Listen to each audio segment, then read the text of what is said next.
Boo hiss. Milli Vanilli. What? Oh, okay. I had it. I know.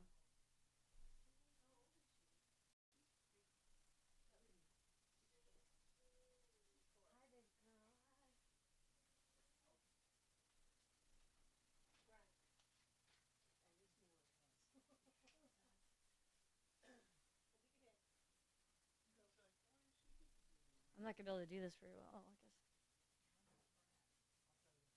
Is it just this one or both? Both.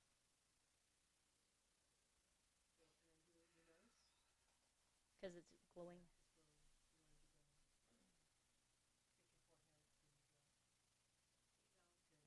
T-zone. The T-zone. Hey, Dave, don't stress it. Shizzle happens.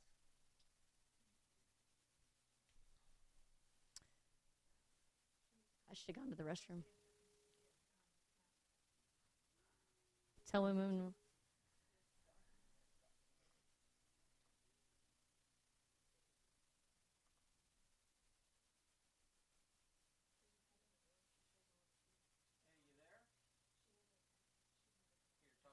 Hey, can you hear me, Dr. O?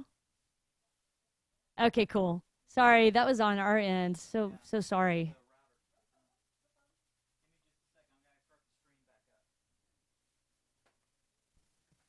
Yeah, we're not on live right now, so you can cuss now if you want, Doc.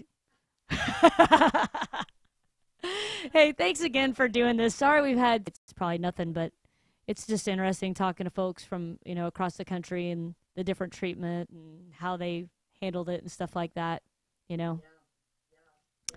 One of the one of the girls was saying how I think she called it thermo something. It was something she's not doing she doesn't want to do an MRI or a PET scan or mammograms. She wants to avoid any radiation stuff. So she's doing ultrasounds and thermal something. Thermography. I had never even heard of that before.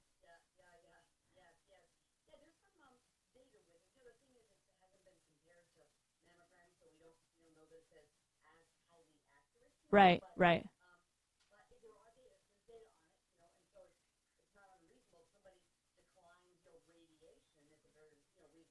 Right.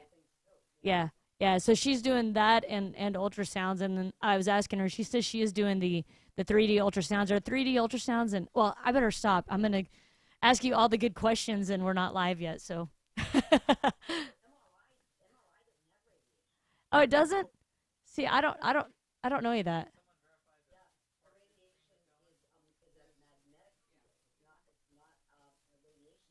Wow. Cool. Okay. It sounds like we're back on, Dr. O. Yes, everybody. Well, first of all, thank you, Dave Curley. He's our technical guru here. He got us back online. Sorry, guys, we dropped our internet connection and thus dropped Dr. O, and so we got her back in the studio here. Well, virtually anyway, so we're back online. Uh, Dr. O'Shaughnessy, I had something here that I really, really wanted to ask you about and get your thoughts on or hear what you thought about it. I know that one of the things about triple negative breast cancer that we all hear is that it responds better to chemo than any of the other forms of breast cancer. Is that correct? Yes, yes. If you just take pure chemo, no question, it responds the best to chemo. Right. Yes, some of them. The ones that are really curable. Is there a specific, I know like with me and I'm starting to feel like I'm old school now because things are changing so fast, but I know a lot of the people that we talked to did the adriamycin, Cytoxan, and Taxol, but there's been a few people who've said they've had a carboplatin, I think it is, and Yes, yes. there was another one, Taxir or something. Taxotere. Taxotere, yes. Taxotere, yeah. So can you tell us, like, is there a specific combination that is best, or is it just depend on the person? How is that decision made? Pretty much for triple negative breast cancer, the backbone for the chemotherapy is the adriamycin and Cytoxan, followed by the Taxol, usually, although one could certainly substitute Taxotere, that would be fine. Um, It's also very reasonable to give the adriamycin, Cytoxan, and Taxotere all together as a triplet rather than do them sequentially. But basically, April, the standard is still the 3 drugs that you got, the ACT. Now, for higher risk situations, we're often adding on the 4th drug, the carboplatin. I got you.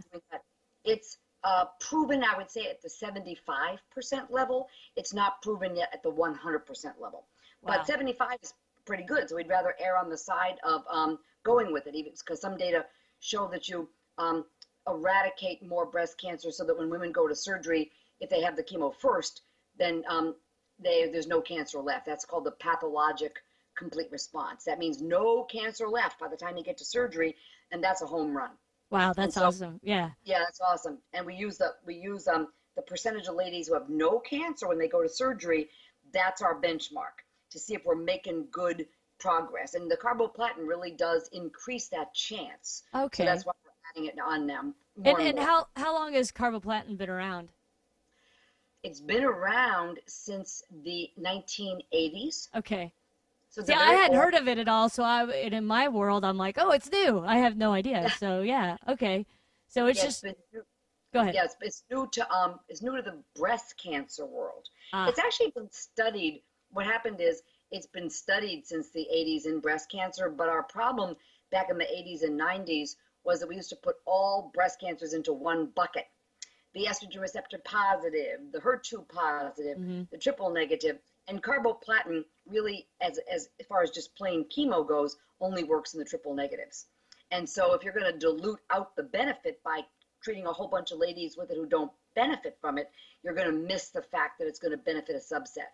So it's not until we've gone back and reintroduced carboplatin where we've dusted it off and realized, wait a second, this can really help the women who are triple negative. Wow, that's cool.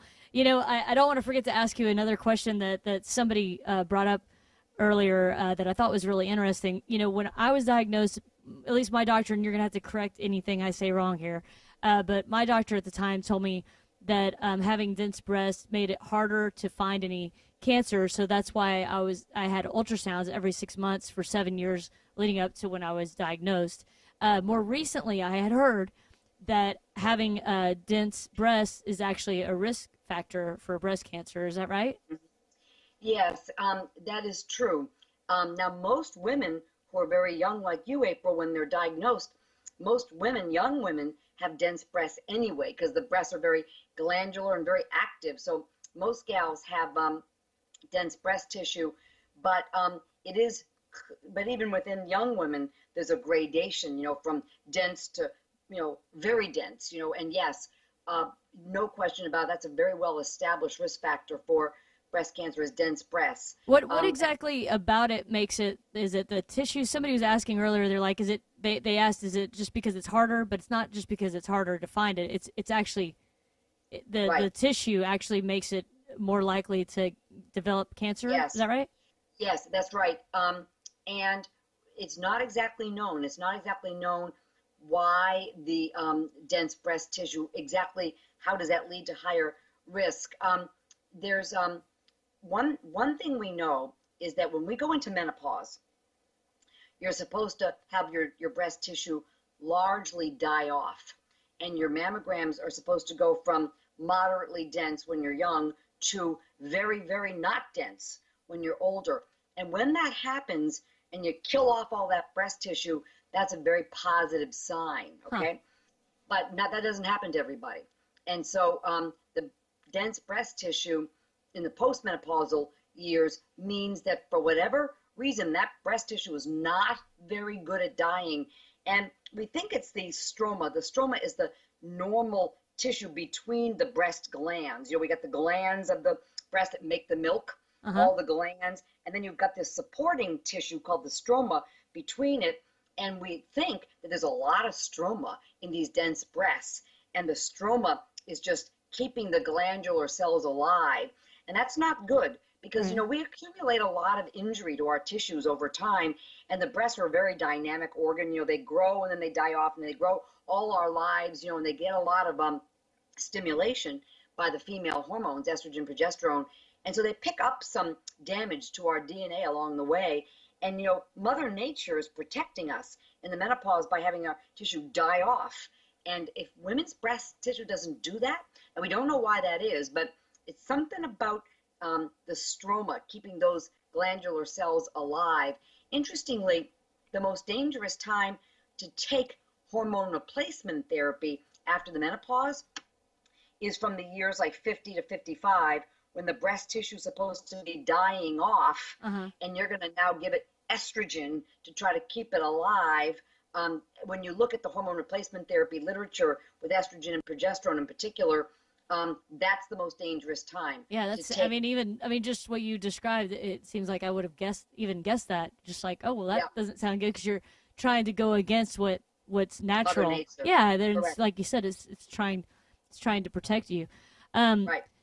It was funny because before we started the night, I got with Mom, and I'm like, Mom, help me come up with some questions for Dr. O. So she had some really great questions, and I want to make sure I get to a couple of them. I know we're going to need to jump back on schedule here in a minute, but I thought one of her really good questions was, has the percentage changed in the last 5 to 10 years of how likely a person is to get triple negative breast cancer? I thought, I could have sworn when I first got diagnosed it was 10 to 15%. Has it changed at all? No, I don't think so, April. I think it's still 15 to 18% would probably be my best guess. You'll read up to 15 to 20%, but I would say 15 to 18. I don't think it's been changing, April. I've not seen any epidemiology studies around that. I think it's pretty stable. Cool. Yeah, that's good. I'm glad to hear that it's not more, Right. 15 to 18%. Gotcha. And a lot of the other questions she and I had already gone over. I know one thing that Dr. Miller talked to us about, God, it was probably 3 or 4 years ago, is immunotherapy. Is immunotherapy one of the biggest things that you're looking into right now? I know that that's, when I talk to other cancer survivors, they're most excited about that because it's so targeted, Yeah. Yes. It's really the big thing, April. And basically, it's essentially trying to wake up and empower our own body's immune system to kill the triple negative breast cancer cells. It's a very exciting time. And as people know, the immune therapies have already been approved by the FDA for a whole host of cancers, not breast cancer yet, but we certainly hope 2018 is going to see that change. But many of our most difficult cancers, like metastatic melanoma, metastatic lung cancer, metastatic bladder cancer, brain cancer, ovary cancer, these have all led to an approval by the FDA of some of our immunotherapy type agents. And so we're waiting on the results now as we speak. It could be, frankly, any day now. Wow. We're going to get the results, of this trial called the Impassion 130 trial. It's by Genentech Roche, where the women who are triple negative metastatic disease, unfortunately, first line treatment, meaning their first treatment for metastatic disease, half of the ladies get this taxane, a Taxol-like drug called Abraxane, with a placebo IV that is not the immune therapy. They just get plain chemotherapy.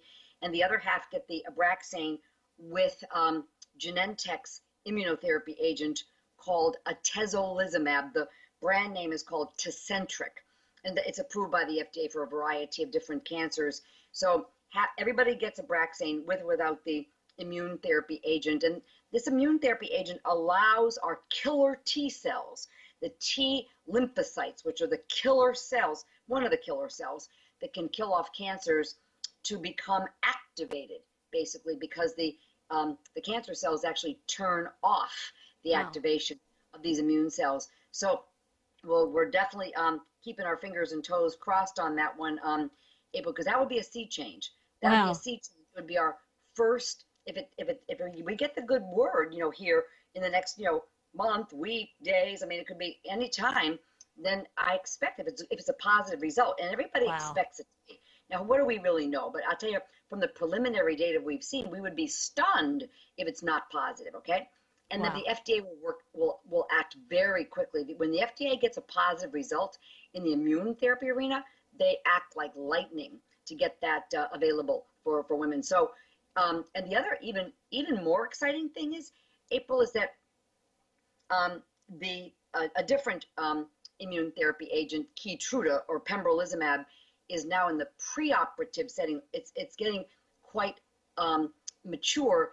The trial is still ongoing, so it will still continue to accrue for a part of this year. But by middle of next year, maybe a year from now, Right. or a little longer, we could have results of the use of one of these agents in the curative setting being added to the adriamycin, the Cytoxan, the Taxol, and the Wow. carboplatin, the 4 chemo drugs with the Keytruda versus no Keytruda. And the goal there is, as I mentioned, the goal is to have the highest percentage of women not have any cancer in the breast by the time they go to surgery. And the preliminary data look unbelievably good, like you can't believe it, you know. And so wouldn't that be something that in That's 2019 crazy.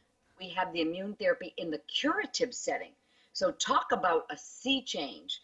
But here's the deal, April. The deal is that some women's immune systems will be poised, like they're all dressed up and they're ready to go, but the immune system's just holding them back. And you come in with Tecentriq or you come in with Keytruda, and whammo, now the immune system's got it. Right. The woman's They're like, cured, okay? oh, that's what I'm supposed to do. And they go, boom. That's boom. Right. And, I mean, unbelievably powerful. That is, unbelievable. you know, immunotherapy across the board is just fascinating to me. I had immunotherapy for my allergies. I mean, I was like awful.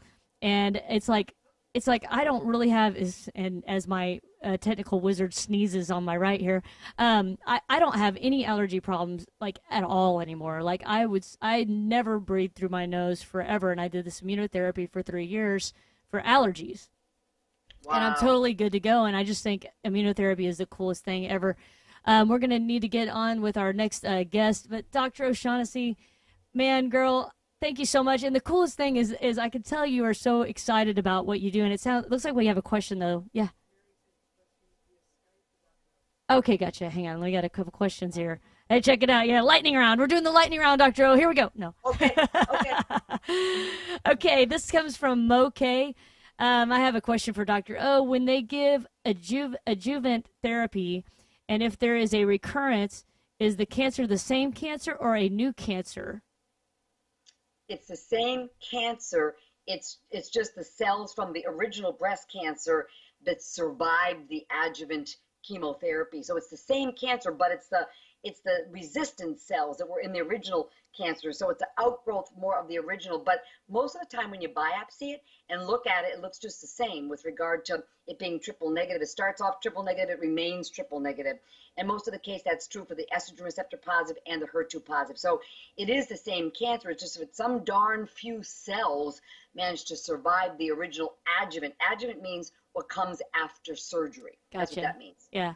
Cool. Thank you, Mokay. I think Mokay is actually, we have a lot of breast cancer survivors obviously watching tonight, so they're really excited to get an opportunity to ask you some questions, so thank you. Valerie Bigelow, she's actually one of our guests here in a little bit. She's asking, what is the percentage of men who get breast cancer? Very, very rare. I think that male breast cancer is well under 1% of men will get breast cancer. It's very, very rare. It goes along with certain hereditary mutations such as BRCA2 or PALB2. Those are the two that I know of. So it's very, very rare. Now, when you hear of a man getting breast cancer, that's an automatic that gentleman should be tested, for the full panel of genes, because his family's at risk. Yeah, the fact that he's got breast cancer is a real red flag. Yeah, that's crazy. Yeah, I don't know if you knew this, but the rock band Kiss, the original drummer for the rock band Kiss had breast cancer. Peter Criss, yeah, it's crazy. So it was a really big deal, and he was very public about it, which I thought was cool because it's not something that guys probably talk about very much. We also have another question from Mokay. She says, when a person takes adjuvant therapy, why isn't it attacking at the stem cell level versus the levels where the cancer cells were affected to ensure it won't recur? Yes, well, that's exactly the difficulty, is that these stem cells um, basically evade the immune system. They have this protection. They put these proteins on their surface that have them evade the immune system. Wow. And truthfully, that is the key spot of research that we have to basically overcome. Right. We've got to be able to turn those stem cells into regular breast cancer cells, so now they can be killed off by the immune system. Right. Wow, it's like, that's an area that I'm specifically interested in, and many others are as well. Yeah, they're like masquerading around and tricking us left and right. Hiding. Yep, they're hiding. Yep. Yeah. Valerie asks, if you have a recurrence, is it more prone to recur in the previous tumor bed or elsewhere? Both places are vulnerable. If a woman obviously has a mastectomy, she's much less likely to recur on the chest wall. If she has a lumpectomy, as long as she gets good margins, wide, clear margins, right, and very good radiation therapy, she should be okay. She does not have a high risk, but the breast remains an area of risk. And then for triple negative breast cancers, the most common places that they do metastasize, the most common places they metastasize to are some lymph nodes in the center of the chest, right, and the lung fields are the two most common places that they metastasize to. Yeah. Well, wow, gosh, and I know we have other people who have questions, but we're gonna have to wrap it up because due to our technical issues, we're behind the broadcast, and we want to be sure and get our other three. Yeah, due to Dave screwing up with his internet. No, thanks, Dave. We're a little behind, so we're gonna get on with our next three breast cancer survivors. Dr. O'Shaughnessy, I cannot thank you enough. It's such an honor to have you here, and even more an honor to have you as my own doctor. Thank you so much for saving my life. Thank you, Rachel. Thank you. Well, thanks for doing this. I'll be happy to do this anytime. All right, love you, girl. Have a good evening, everyone. Thank you. Thank you so much. Bye. You're welcome. Bye-bye now. Oh, no, I almost cried. Be cool, man. Be cool. Everybody be cool. Okay. I'm like, yeah, that was freaking awesome, everybody. Man, I cannot thank you enough, Dr. O'Shaughnessy, for joining. Everybody here is just like, whoa. It's like we just opened up like the I don't know. We just found our way through the black hole and out the other side or something. It was amazing. All right, guys, and I'm so sorry. I want to apologize to our breast cancer survivors that we still have joining. We're going to do about 20 minutes each for each one of you guys. I know originally we had about 30 minutes set aside, so we're going to get you guys in at 20 minutes each. But before we start, guys, we are over here doing everything we can to raise awareness about triple-negative breast cancer, a rare and aggressive form of breast cancer, more likely to recur, affects 15 to 18% of women diagnosed with breast cancer. It also affects mostly younger women under the age of 50. So we want to bring awareness to this. We want to raise funds specifically for this, for tonight only, today only. Please go to the URL at the bottom of the screen, breastcancercanstickit.org/TNBC. Select donate right in there. And then also, if you want, you can go shopping, and half of what is sold on our store today will go towards this cause as well. Let me check in and see where we are with fundraising. Gonna do a little refresh. And if you didn't notice, guys, I'm going to say it again. We're really not very close at all. We have 1 hour left in our broadcast, and we still have over $2,000 to... What? 85% to go. Yeah, I thought you said we're at 85%. I was like, what? So we still have a long way to go. If you're watching the broadcast, please just take a second, flip over to that website, breastcancercanstickit.org/TNBC, and select donate, and just make a quick, even $5 donation. It doesn't matter how much. We want to reach our goal. And if you missed it, I said I will dress up like a giant. I will take a giant teddy bear, open the backside, and run around in Walmart if we hit this $3,000 goal, okay? That's a little bit better and more crazy than the lip syncing in the prom dress, all right? So I think that we need to reach this. Hit our website right there, breastcancercanstickit.org/TNBC, and make a donation. And our next up, we've got the amazing Courtney Phillips Long out of Plano, Texas. She'll be here in just a few minutes. Let me give you a little bit of background on her, though.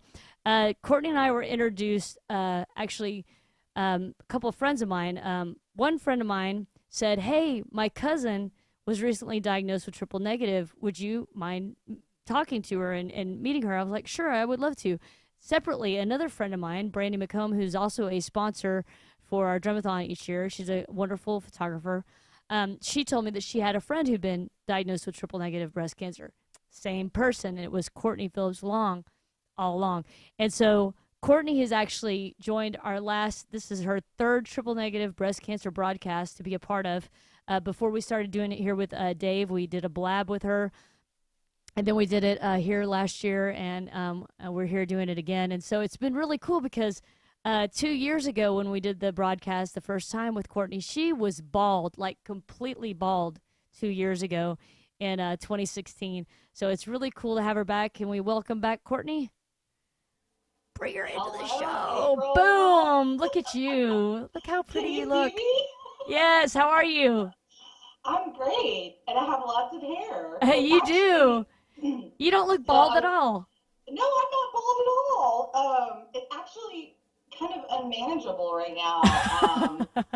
Yeah, the chemo curl is real. That's awesome. It looks great, man. You look great. Dave, do you mind turning it up for the deaf drummer a little bit? I'm a deaf drummer, so thanks, man. So yeah. I was just telling everybody that this is your third year to be a part of the triple negative breast cancer broadcast, and it's just been so cool because I'm going to like hassle you every year till the end of time, by the way. Yeah, and I'll be like, Courtney, you got to be on it because everybody's going to want to follow you now. It's like we got to keep track of you. Well, year 3, and this is hopefully I keep going here on the survivorship. I mean, I'm very happy. My daughter's yelling at me, "Hey, Dave, I'm on the air live." Yeah, man, dude, we're live. Come on. That's awesome. Oh wait, she wants my phone so she can watch me. Hang on. Okay. Well, wait, everybody. Da, da, da, da, da, da, da. Yeah, right. Hey, go Is that like a real viola in the background by chance? Yes, it is. It's my husband's upright bass. So, is that what you're seeing? Yes, that's awesome. Yes. And you have a guest star with you. Hello. Hi. That's so awesome. Of course, she has to be the center of attention, all the time. Oh, there she is. We got her on the full screen now. Downstairs, watching with Daddy. Bye. Of course. That's awesome. That is awesome. Okay, she's getting back, and we're back. But she still made it in somehow. That's so funny. Kids these days. I know. Well, so I know. Every time we have you walk us through what happened. But there's a lot of new viewers today, so we have people not just on Facebook but on Instagram, Twitter, Periscope watching. And so, walk us through what happened with you. How was your breast cancer found and detected? Oh, she's frozen. There we go. Actually, I wasn't diagnosed until 2015, but I found my cancer in 2014. I can remember exactly what I was doing the moment that I felt it the first time. I was in my daughter's room. We were living in Frisco at the time, and I was sitting on the floor folding clothes, and I had an itch. And I just, your breast, that is, I know that some people say that's a sign, is like itching and stuff like that. So my breast just itched. It was just a slight itch. And I just went to scratch it, and I felt something, but it was like, it just was very small. It felt like a pea. It didn't really, I wasn't sure. But right. My mamaw had breast cancer when she was very young. And so kind of like the guest that you had earlier, I was always doing breast exams. As a young, a teenager, my mom was always telling me to do it. And we were taught, I remember my mom had this like laminated thing in the bathroom, and it hung from our shower head, and it would tell you how to do your breast exam. So I always did that as a kid. I mean, that's kind of aging me, but it would, we always did that as a kid, and did up my breast exam and stuff. But, I mean, life goes on, and you don't really think about doing that all the time, and so I really wasn't doing it all the time, Right. but that particular night I was sitting on the floor folding clothes and I had that itch and I felt it and it felt just kind of like a pee. And I immediately called my OBGYN. She knew my background with cancer in my family. There's been a lot of cancer in my family. And so she said, come on in, let's, do a mammogram. Let's do all the stuff that you need to do. So I went in, did a mammogram. They literally, I had my radiologist refuse to do a biopsy on me when I asked. And I also had my OBGYN, who is no longer my OBGYN, refuse to do the biopsy. Wow. That's crazy. And that was the year prior. But at the time, I think I knew that I had cancer. It's like this, you kind of know, I think. But I just kept pushing it into the back of my head, and I kept saying, no, it's just, I believe them. They're doctors. They know what they're talking about. And I should have been more of an advocate for myself, I think, during that year. Right. But on the other hand, it brought me to where I am today. And, if I had, maybe, they have told me now that if I had gone and actually, had a biopsy at that time, that it probably would have been in situ, which is, basically right before. Yeah, pre breast cancer, basically.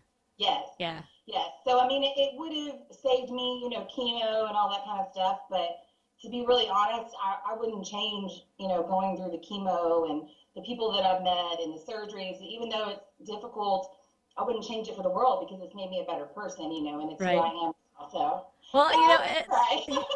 you and I think we talk about this every time about how going through breast cancer was this odd blessing, right? Oh, that, definitely.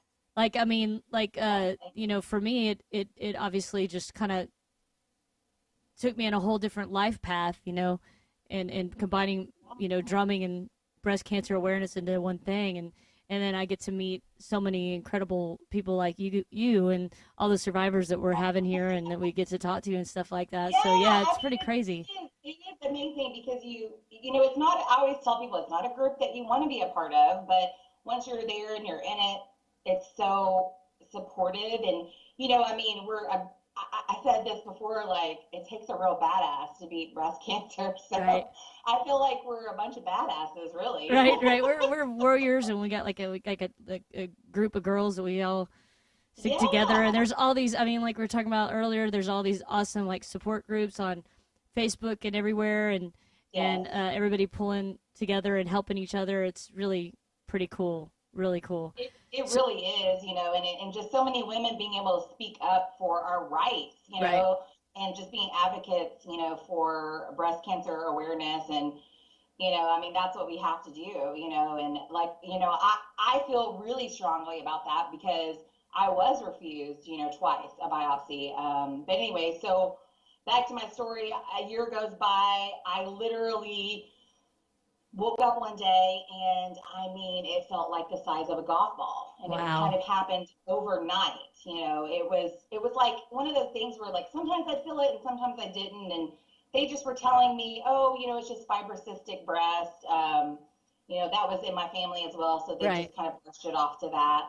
And I remember it was like really late one night, and I was laying on my bed and I felt it, and I said, that feels like a golf ball. Jeez. I gotta get up, So I got up, and instead of I just instinctively did this.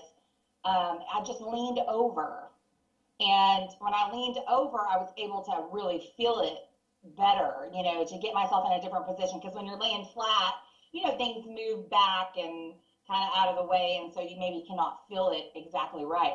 So I leaned over, and when I leaned over, I was able to grab it in my hand like it was a golf ball. Oh my gosh! It was that big. Wow. And that's really scary. Yeah, I remember I immediately went to my husband and I was like, "You got to feel this. You got to feel this." And he felt it, and he was at first he's like, "I don't really feel it," and I'm like, "No, let me get in the right position for you to feel this." And he felt it, and he was like, "Yeah, you need to call the doctor." I called the doctor that very next morning. It was a Friday. And we had, the whole weekend to go through, but they were like, oh, I didn't call my OBGYN because I felt like, she had kind of already brushed me off. So I called my normal PCP. And the nurse was like, the doctor is really busy today, and I feel like that you need a lot of attention with this, and I don't want you to feel rushed at all. So let's, make your appointment for Monday. Because, I was like, I want to come in now. Like, I got to get this checked out now. Right. And she said, she really talked me into waiting until Monday. She was like, I can get you in today, but I really feel like, you need just some extra care with this. And so yeah, I agreed with her, and I waited until Monday, and I'm glad that I did, because it was better for me to sit there and kind of talk to the doctor. When he first examined me, he said, it's movable, which is strange. Yeah, I've heard that if it's not movable, that it's more likely to be cancer, but I don't think it has to be non-movable. No, yeah, and he said, are you having any pain? And I said no. And of course, I had been Googling everything, and everything that I read said that, if you don't have pain, it could be cancer. Right. And I think a lot of people don't realize that, right.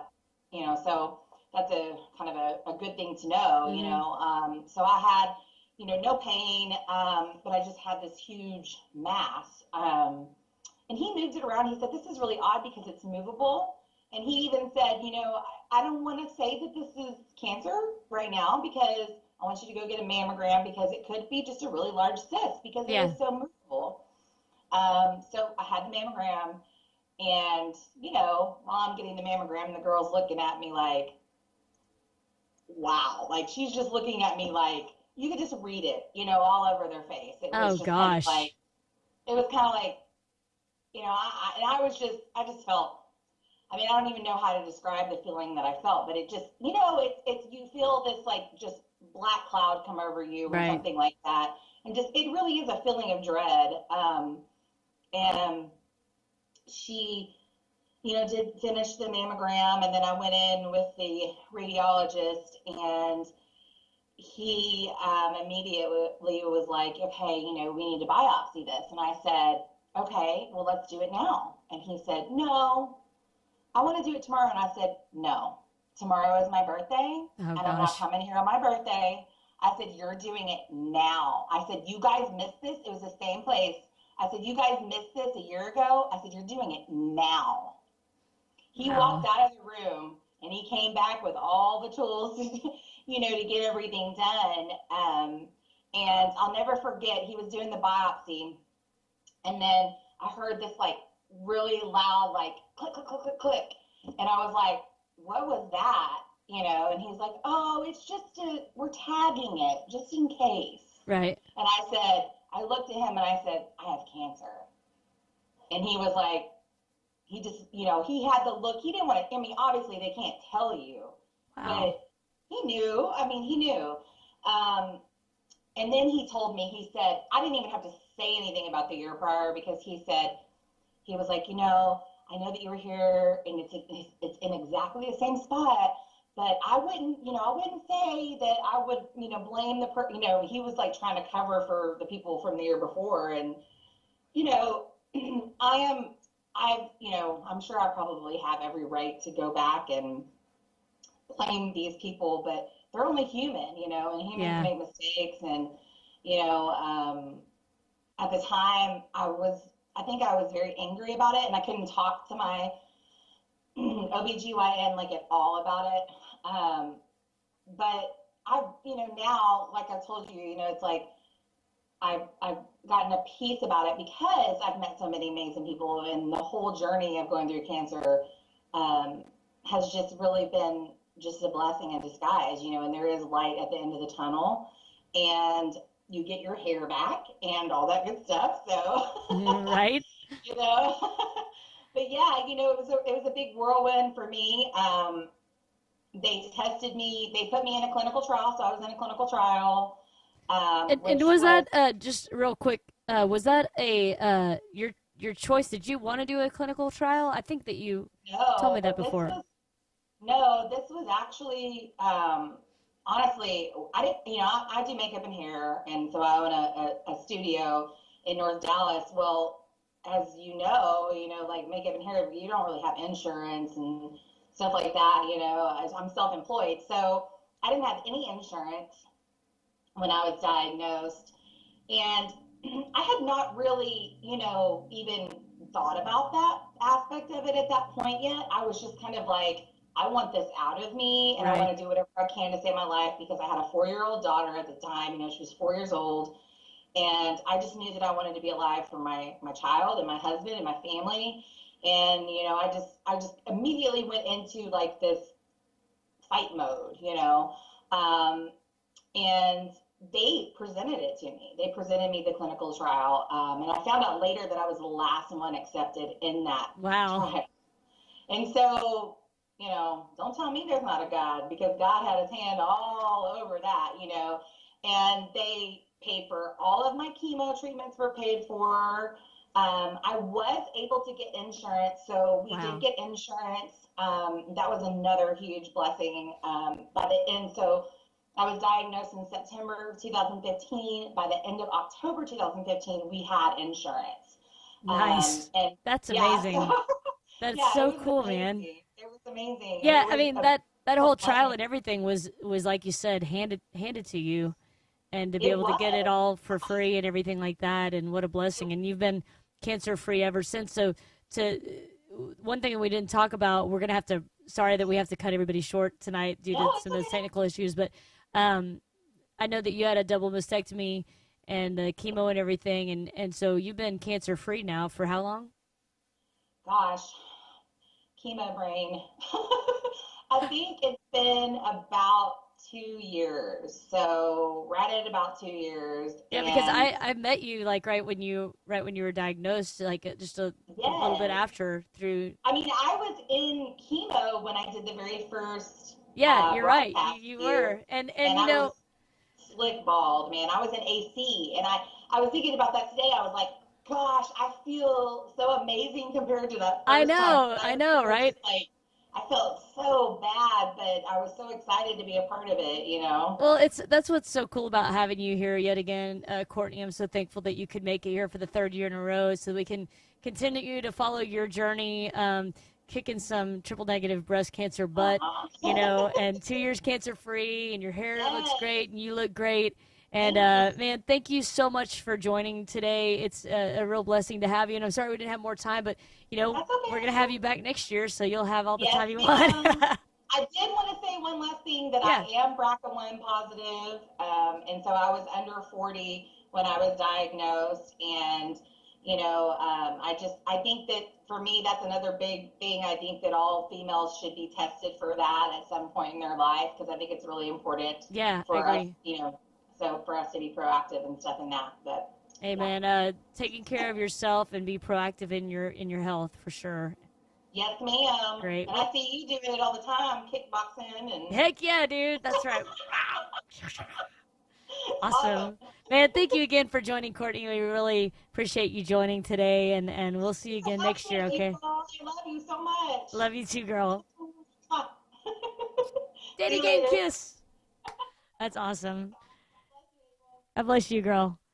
Man, we have some amazing people joining tonight, man. Christina was here earlier, followed by Tia, Dr. Joyce O'Shaughnessy, and that was mixed with Dave's really cool cameo that wasn't like actually where he was seen, but he was like causing trouble during that little bit of time. So, and then we had Courtney just now. We've got another triple-negative breast cancer survivor joining us next, Valerie, out of New Braunfels, Texas, fresh from Maui, Hawaii, which is so awesome. She just moved to Texas from Maui, of all places. And we're welcoming in Valerie. Is Valerie available to join in? There she is. How are you, girl? Aloha. Aloha. And it's like when we met yesterday, I loved you were wearing hot pink and black, and you're doing it again. And like we match. I mean, look, we match the screen. We match each other. I don't have my hat on. I thought I'd show off my curls. Your curls look great. Those are awesome. I love it. Thank you. Well, thank you. Thank you This so has much been for incredible. joining. Yeah, This show's been incredible so far. it's been a lot of fun. We're really blessed to have some amazing guests today, including yourself, Valerie. So thank you so much for joining. And I just wanted to let you give your story and explain what happened with you. I know that you were diagnosed just last year, April of 2017. Lead us up to that point and tell us how it all went down. So, like you had mentioned earlier in the broadcast, my breast tissue was dense, and my gynecologist has ordered an ultrasound for the last 2 or 3 years. And I had my yearly mammogram, and that came back normal. I was supposed to have scheduled my ultrasound the same day and forgotten to schedule it, so I went back a couple of weeks later for the ultrasound.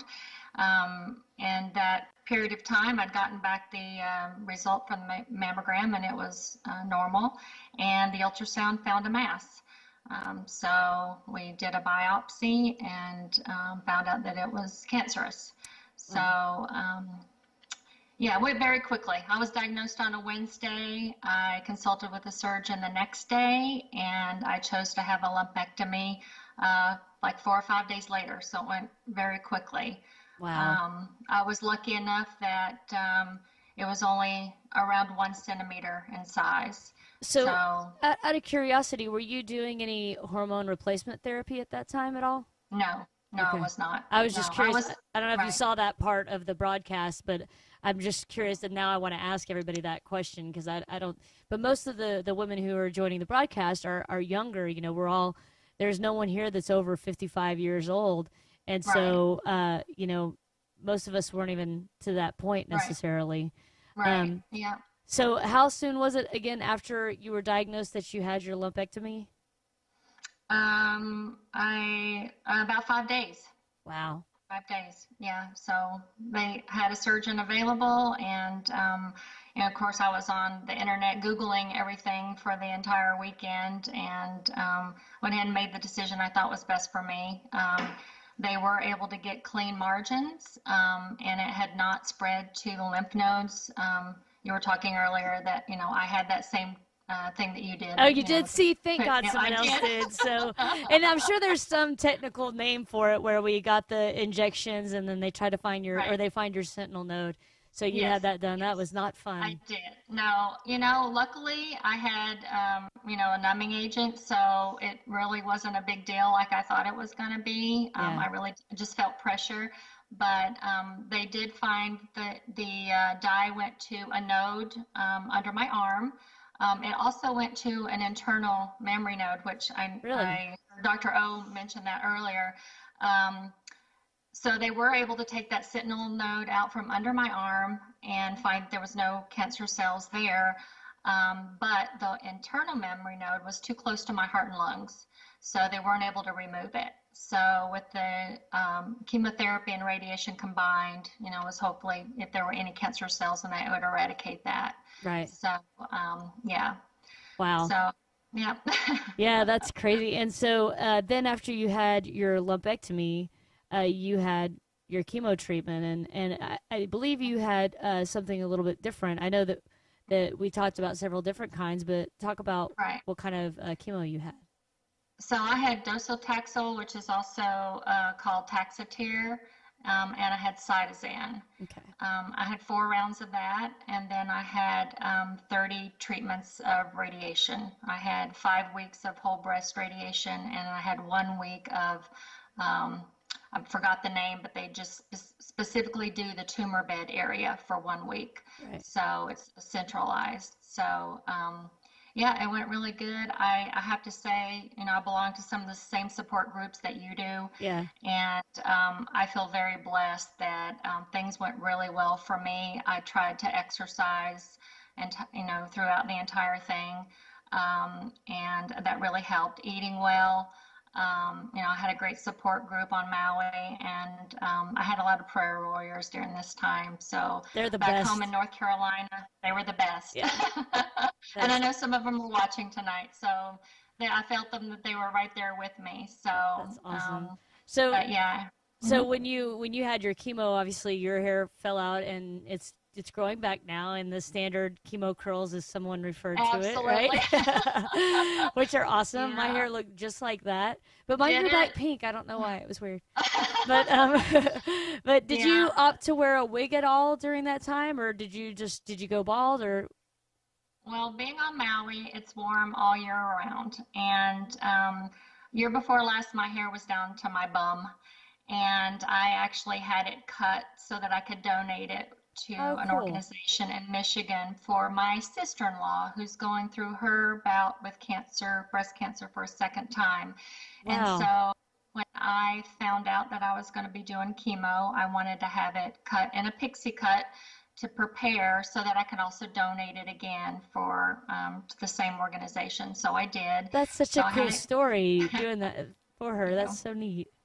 Well, I did it in honor of her, the first round, and then I did it in honor of my grandmother, who was 82 when she was diagnosed with breast cancer, Wow. and donated on, in honor of her the second go round. But, I knew it was going to come out, and I think like Courtney or one of the other ladies said, I had my husband, it just started coming out in handfuls, and I expected that, Right. and I had it, he shaved it off for me, and I had friends from Colorado that sent me some little beanies to wear, and of course, being out in the sun and I was trying to exercise, I was wearing hats and things to cover my head. But I did buy a really nice wig, and I think I wore it maybe 3 times. Yeah, same here. And I yeah. spent a bunch of money on a wig too. I was like, Right, why did I do right. that? Yeah. So, I don't want to forget to ask you. Mhm. You mentioned that you had breast cancer in your family. Did you? I think you haven't done the genetic testing yet, but as part of that, they have you do. I think it's called a genogram, where they actually have you go through and list 3 or 4 generations back and explain, what each person died from, and if who had cancer. You notate that and everything like that. Have you ever thought about that, or do you know how much cancer is in your family? Well, it's funny that you asked that, because I just got my paperwork today from my insurance company, and I was approved for the BRCA testing. Awesome. So, yeah, I tried to get that done while we were still in Hawaii, but Right. I just had too much on my plate, and I wasn't able to get it successfully done. So Yeah. I, established an oncologist as soon as I got here, and he submitted that paperwork, so it did get approved. I have on my mother's side, my grandmother had breast cancer, and my grandmother was a baby of 12. She has been gone for a while. She did have a brother that was diagnosed with breast cancer. Oh, but yeah, that's right. You were telling me about yes, that. yeah. Neither of them had testing done, and we don't think either one of them died from it. Well, But did you hear when Dr. O was talking about it a minute ago about how if a man gets breast cancer, then they really want to make sure they do genetic Yes. testing on that. So it'll be really interesting to hear how your testing comes out. So I hope you'll let us know.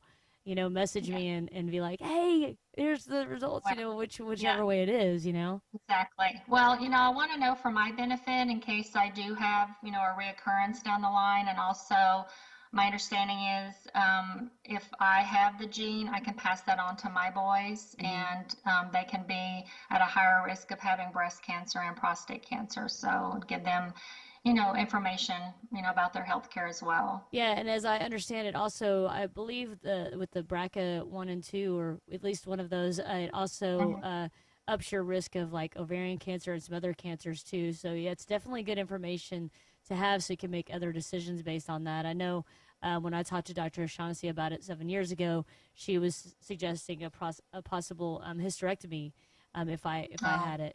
Just because I wasn't going to have kids anyway, and just remove any threat of that. So Right. yeah, I mean that's a really really good thing to do. I was we're sitting here talking. I was like, something I haven't really asked anybody is, when I went through breast cancer, I had a weird thing happen. Like the worst part of going through my breast cancer was when I had my port installed. They accidentally punctured my lung. We didn't know it until later. Mhm. Yeah, like I was at home eating dinner after I got the port put in, and I just felt really short of breath. We ended up going into the ER at my surgeon's recommendation, and found out that my lung had been punctured, and I was in the hospital for Wow. 5 days with a chest tube. And I could go into far more detail than you would probably ever want to hear about how horrible that was.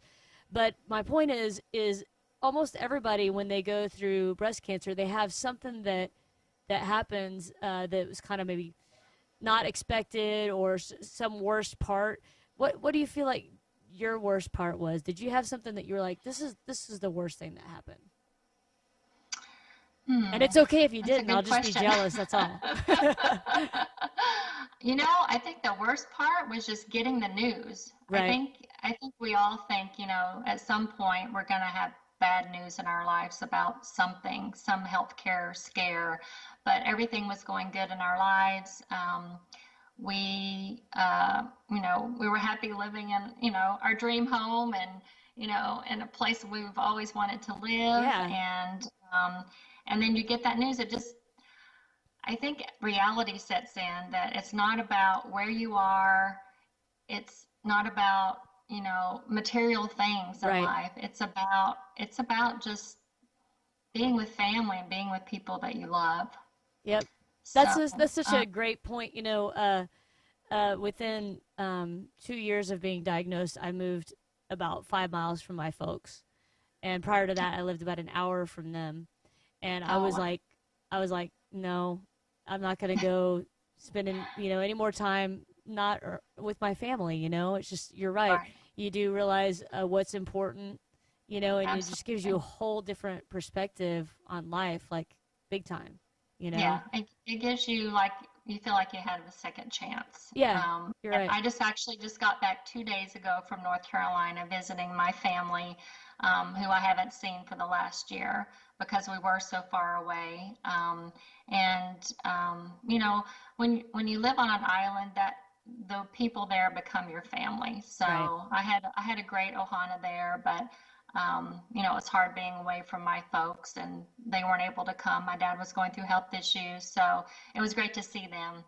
And now that we're on the mainland, we can afford to fly to see them more often. So. Yeah, it's a really far drive from Hawaii to the Yes. States. Yes. Over here. Yeah, it's not a good drive. It's a little No. damp. No. Yeah. So how what are you doing now? How have you changed your health? What are you doing differently with your health, and how often are you going to your doctors now? What's your follow-up routine like?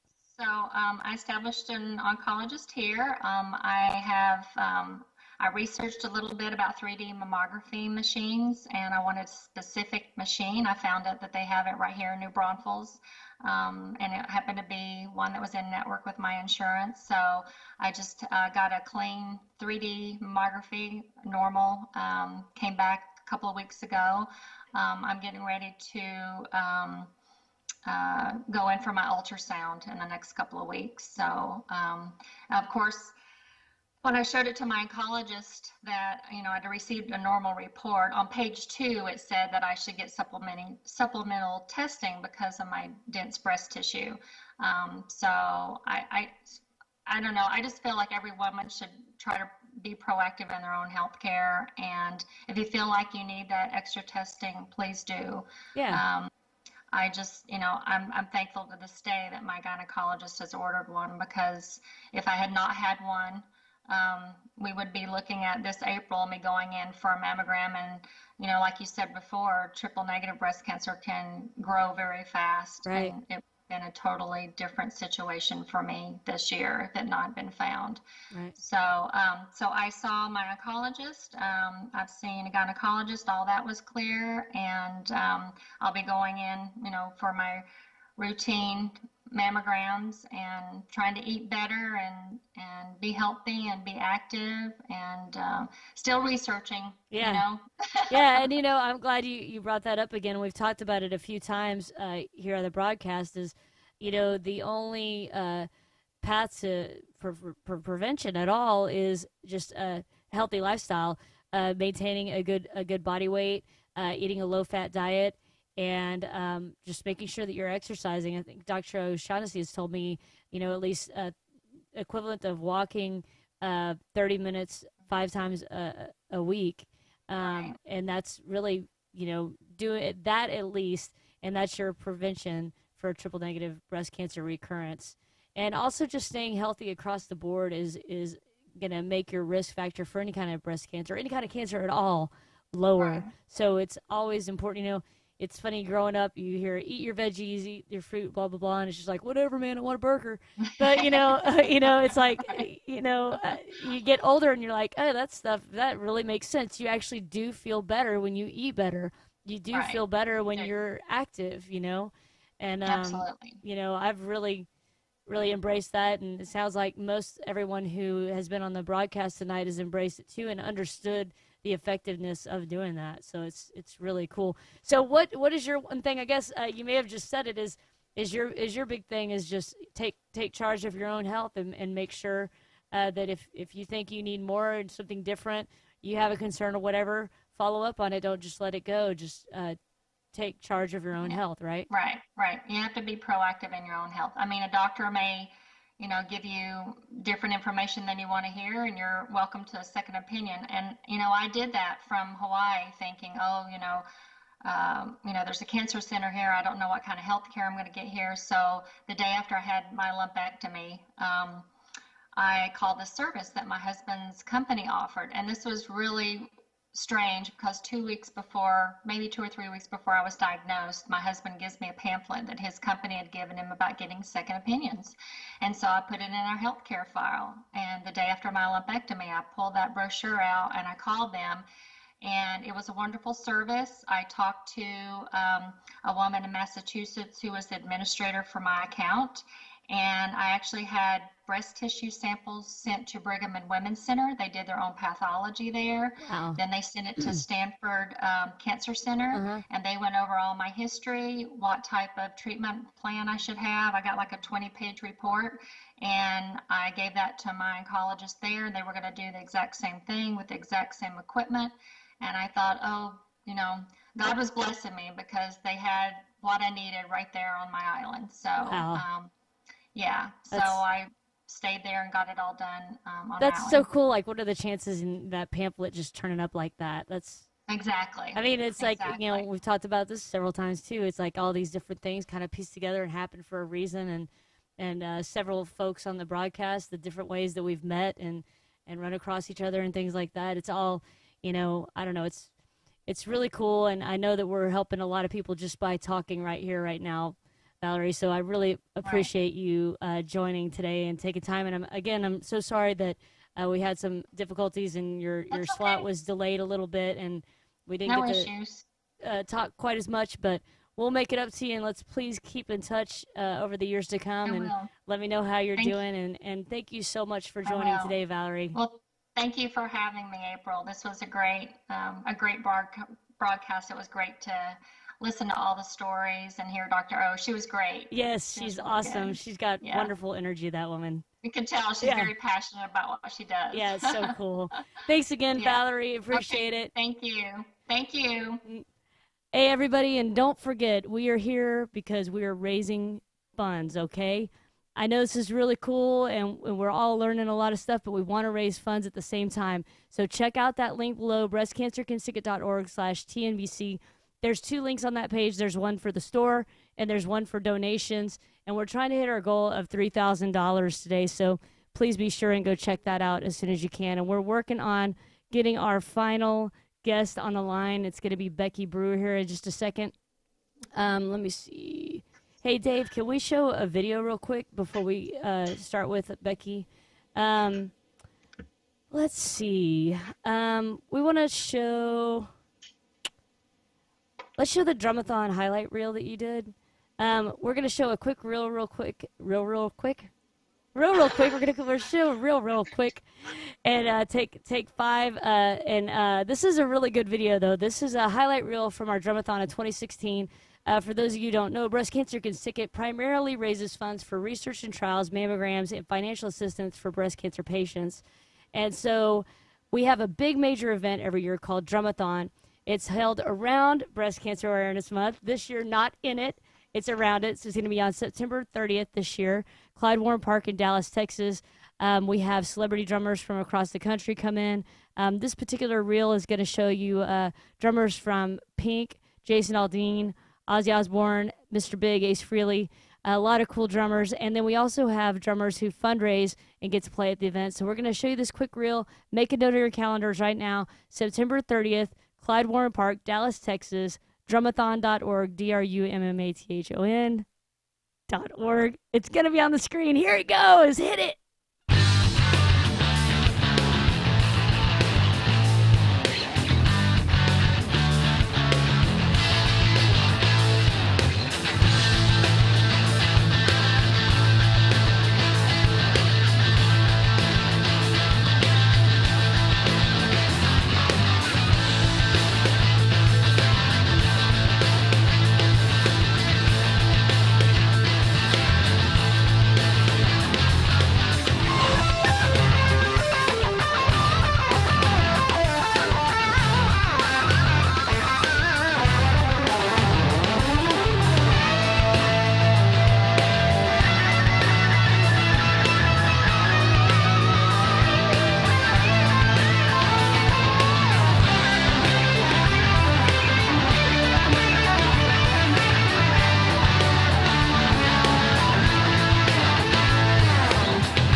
So are we ready to welcome? I just saw that picture on the screen over there, and I was all confused. Is that for later? We can. Yeah, I got the guts. I did the picture in the first place, so I still have them. Okay, I'm gonna give you guys a little bit of a intro to this real quick. And Becky, thanks for holding, girl. We're gonna have you in about 1 minute. Give me one more minute. Thank you so much for your patience. God, I don't remember when it was. It was a few years before I was diagnosed. A friend of mine who I went to church with, Deborah Gloria, held a photo exhibit called Underneath My Clothes. And at the exhibit, she had some amazing pictures of women who had been going through some kind of trauma, body trauma of some kind, whether it was one person was a cutter and she had cuts all over her or scars all over her. Another woman was anorexic, so she was very skinny. And then there was a third woman who had a double mastectomy without reconstruction. And those images just really touched me, and it was amazing and moving photos that she had there. And I had the pleasure of meeting Karen that year and talking to her. And again, this was before I was ever diagnosed with breast cancer. Fast forward a couple years later, and I'm diagnosed with triple negative breast cancer. And shortly thereafter, and Deborah's in the room right now, I just had this feeling, that this might come up because she would do this exhibit every now and then of Underneath My Clothes. And so she ended up asking me if I would want to do what's called phototherapy, which was basically the result. Phototherapy is what the photos she would take, and those were the photos that were up there. It's hard to describe. I'm having trouble even describing it, but basically you're completely naked, but it's tastefully done, so it's not like it's not gratuitous. Good word, and a big word too. I can't spell it, but I could say it. Yeah, Dave went to college. Anyway, and so it's very tastefully done, and Deborah would talk to you about your experience and how you got to the point of where you are in whatever body form you're in at that moment in time. And these photos were actually taken, God, it was like, what, 5 days after I got out of the hospital. This was from when I was telling you guys that I had the port install and my lung was punctured. And so we're showing you the photos right now from that phototherapy session that Deborah did.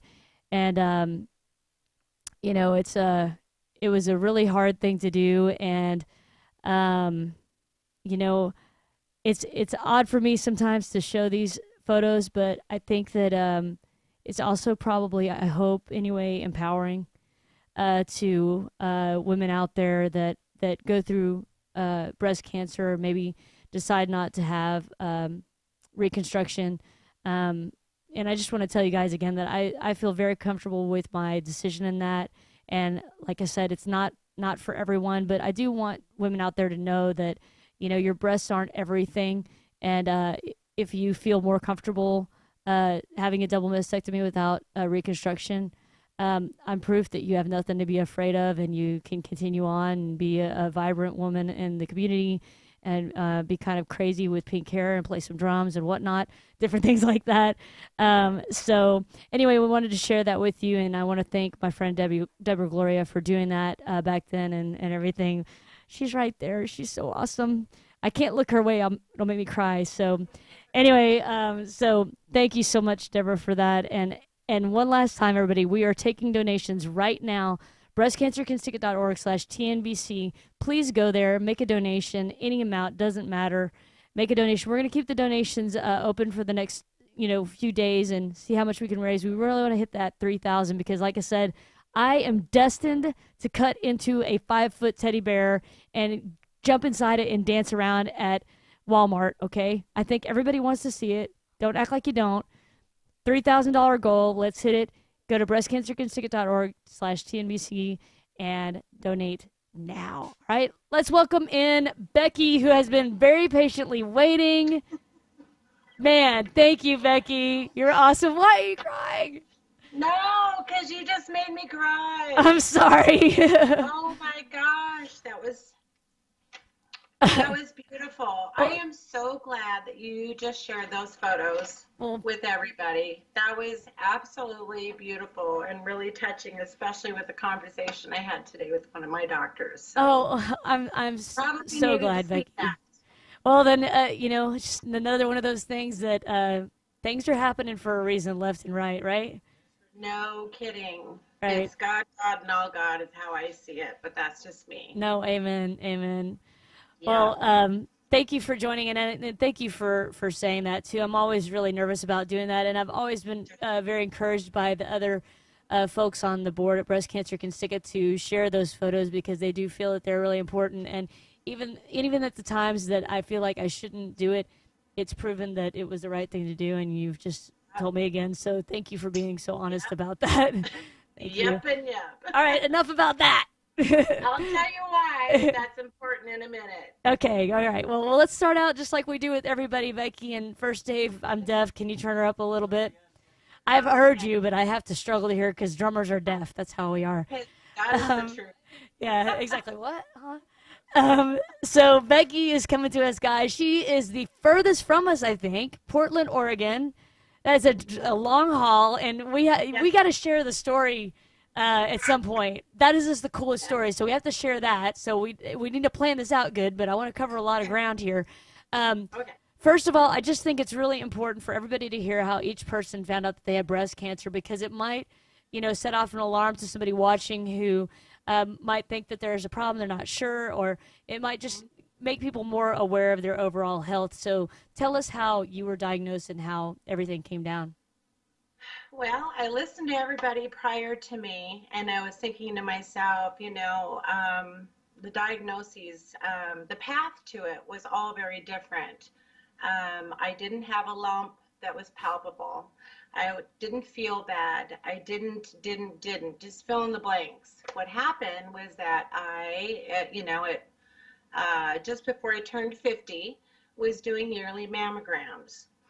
It's a standard of care, right? Right. And so I was due in January, but I had become a nursing student to kind of take myself to the next level and become, get licensed as a nurse.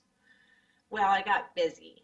And so I kept getting the notices. I was working part-time for a clinic, a doctor's office. One of those doctors I worked for was diagnosed with breast cancer. I worked right next door to the imaging center.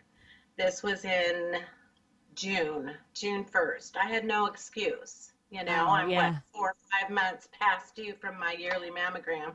So out of my own emotional response to the bad news of someone I was close to, my age, same age kids, I said, I can't deal with this. I left the office, I went next door, and I just got my mammogram. And it turned out I had a tumor. Wow. But it wasn't seen on regular mammogram, and that's really what I wanted to share today, is that they did both. They did the regular mammogram, and then they did the 3D imaging. And something was seen on 3D. So what made them want to do two different things? It just happens to be, at the time it was covered on my insurance. They just do I don't know if this is everywhere, they just did a standard mammogram and then the 3D images. Wow. As part of the package. So she did an extra image, and which kind of, I thought, I know this stuff. This is odd, but maybe I just wasn't squished enough. Right. I don't know. So, for the visual, for everyone.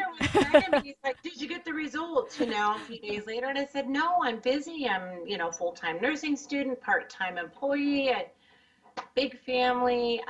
It's fine. And he was like, will you please just call your office and check? I said, the report's probably on my desk. I'll get it tomorrow. It made me crazy. So I was like, fine, I'll call. And when one of the staff gals said, didn't you get a call? And I said, oh, no. And they said they wanted you to come in for an ultrasound. So I went home. I told Bryce. He came with me, had the ultrasound. It was firm. Asked for a needle biopsy in the same session. Couldn't get any fluid out of it, meaning it was a solid tumor. Right. And Bryce and I looked at each other and said, we want a needle biopsy like right now. Do you have time? With the radiologist. And he's like, absolutely. And so it came back triple negative. Wow. And so when you heard the words triple negative, were you already familiar with what that was? Nope. Yeah. No. I don't think any of us were when we were first diagnosed. Didn't know. Wow. Yeah. So how did you go about learning about triple negative? Well, I went in, I got the pathology report, and I was reading it, and it was quite extensive. And I said, well, wait a minute, negative for estrogen, negative for progesterone. That doesn't make sense. What does that mean? That's not normal. Is that normal? No, yeah. That's not normal. And so I looked it up, and then that's when my heart sank. It didn't take much, reading to see that this was probably not the best scenario for me or for any of us that are diagnosed with triple negative. So kind of kept this information under my hat. It was my son's birthday, my middle child's birthday. It seems like, did you notice that there was one person who said it was the day before a birthday, one person it was a Father's Day, the other person it was their first anniversary. Yeah. Jeez. Yep. I know. 2 days from the date of my pathology results, it was his birthday, and so we waited a week. I had to wrap my mind around it so that I could be not quite so emotional when I shared the news with my family all in one setting. I just needed to get a grip first. Right. Well, I wonder, is that maybe a good segue to why the photos were important to you? The photos are important to me because it's been a really long journey for me from the date of diagnosis until today. Because I did have a recurrence after a mastectomy. So, my insurance policy of having a double mastectomy turned out for naught, and they're not telling you that if you have a double mastectomy, you will not have a recurrence. They don't tell you that, obviously, because that's not the truth. Right. Yeah, that But exactly. in my mind, I thought if I'm going to have a recurrence, it's going to be somewhere else in my body. And that's not true. My recurrence was actually in the breast tissue, the smallest amount that's left behind. Right, right. Yeah. After my beautiful implants, and I was so happy and I was ready to move on, you know. Gosh. And that was on November 10th. Uh-huh. So of last, I don't even know anymore, 2016. So diagnosed 2015, chemo, mastectomy, my implants, some fat grafting, the recurrence was discovered, and then back to a second opinion in Kansas City, and back on the chemo train with a different type of chemo and radiation this time. So the significance of those photographs is that last Friday I was told I have capsular contracture, which is an effect of the radiation, the scarring that's happening around my implant. And I'm losing the implant. So I'll have to have that removed. So my decision is, do I have the big surgery and prepare for a new implant? Or do I say, I don't think I want to do this anymore? I've had like 13 surgeries to date. Yeah. I'm kind of tired. I know. I'm kind of tired. No, I know, and I mean, I know you've been watching the broadcast tonight, and so, yeah, and so you know that, I mean, and I can't say it enough, you know, I tell you why I made decisions and things like that, and everybody has to make their own decisions, you know. I'm not going to sit here and tell you what I think you should do or whatever, but, you know, that was my intent, is I didn't want anymore. I just wanted to survive cancer. I didn't want to have to, this is my brain again. I didn't want to have to survive multiple surgeries because I've heard about it. You know, it's a year-long process. It could be more, you know. It's a long process, having reconstruction.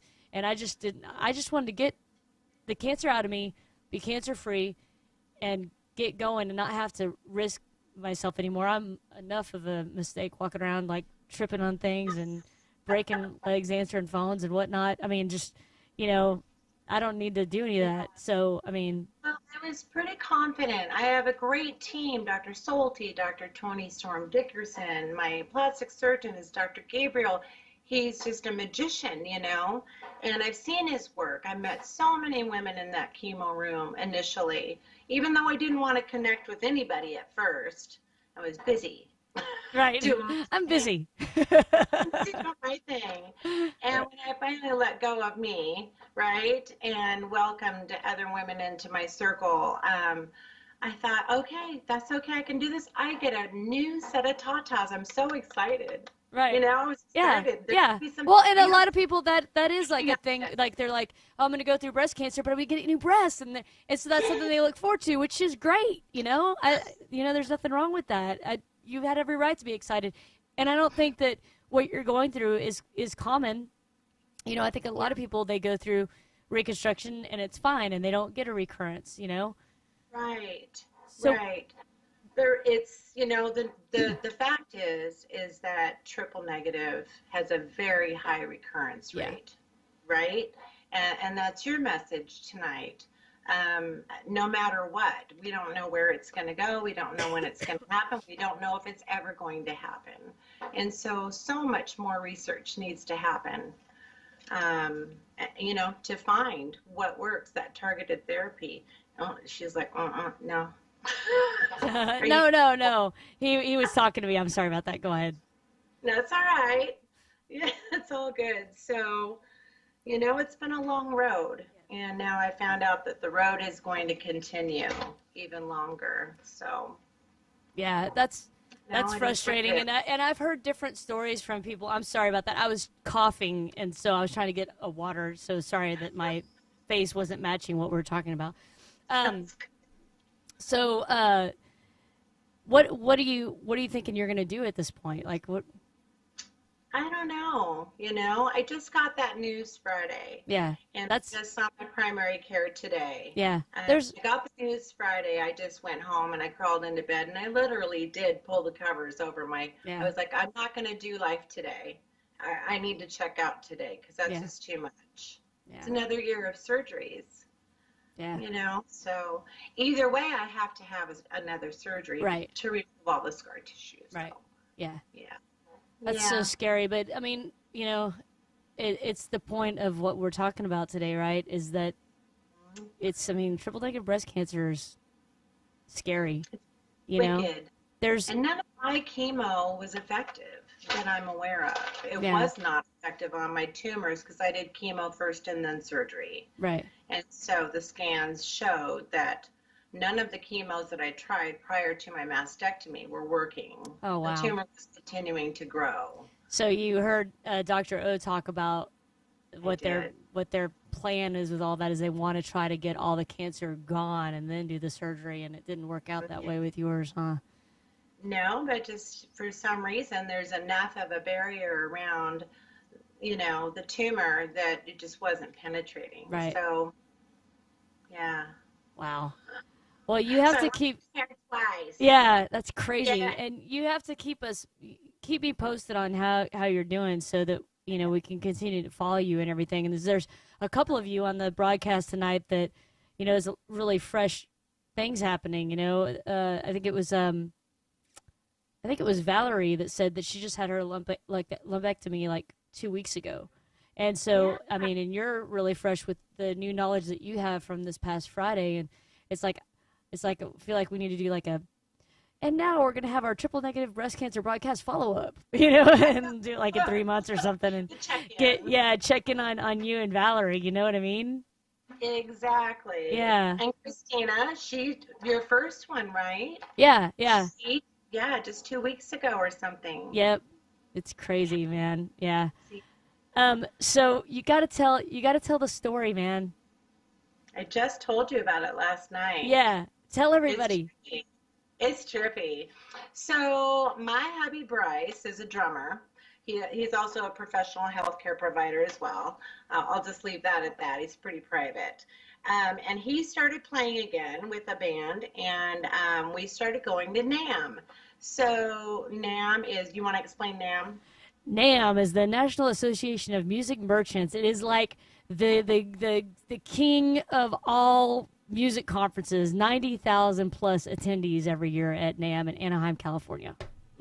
Love it. Bam, exactly. So our first time going was in 2015 when the year I was diagnosed. So NAMM was in January. We leave, we come home, we have a great time. It was rockin' time, got great stuff. Bryce has this big laundry list of stuff he's going to buy, like he needs more stuff. Right, that's what you do. You know what I'm talking about. Heck yeah. It's crazy. That's awesome. So anyway, so a lot of the stuff out of the goodie bag, kind of gets tossed. Yeah, I'll keep this, keep that. I'm going to call and order that, whatever. And that was January. I'm diagnosed in June. I start chemo. Somewhere in the middle of chemo, I'm laying in bed, moaning, groaning, painful, sick, all of those things that happen.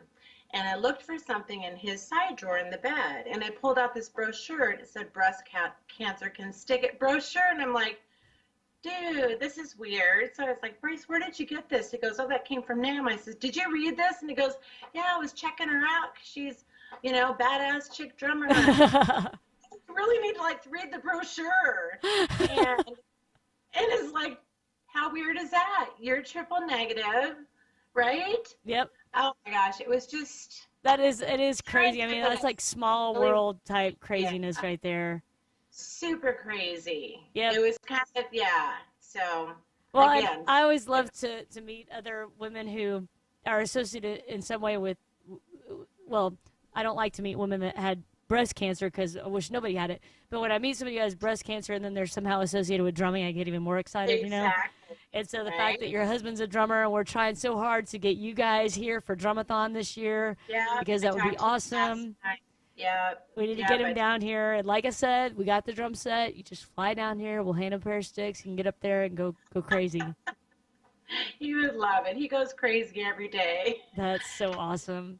That's Thanks. awesome. Well, I know we're getting past our closeout time here, and I want to again thank you, Becky, for like hanging out so late, way past your time, and being so awesome that way. I guess it's actually, what is it, a little after 8 there? It's 8:10. Yeah, see, it's not bad. That's why I was like, I'm putting Becky last because it's early there compared to here. So I really appreciate you being the last one on our broadcast from Portland, Oregon today. And you got to keep us posted. Keep me posted personally. You've got me on Facebook, and we can chat there. And I'm not kidding. I would love nothing more than to hug y'all's necks at Drumathon in September. It would be the coolest thing.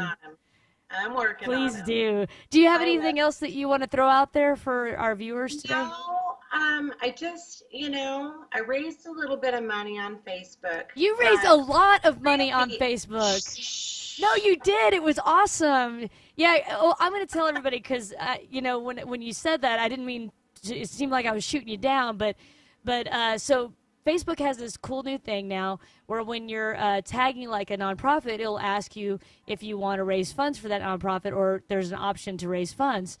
And so so you can actually say, start raising funds for whatever nonprofit you want. And so this has been a great new source of fundraising for us on Facebook. So if you add that donate button, we're getting, thousands a month now that we wouldn't have otherwise gotten because we're reaching it. It reaches further out.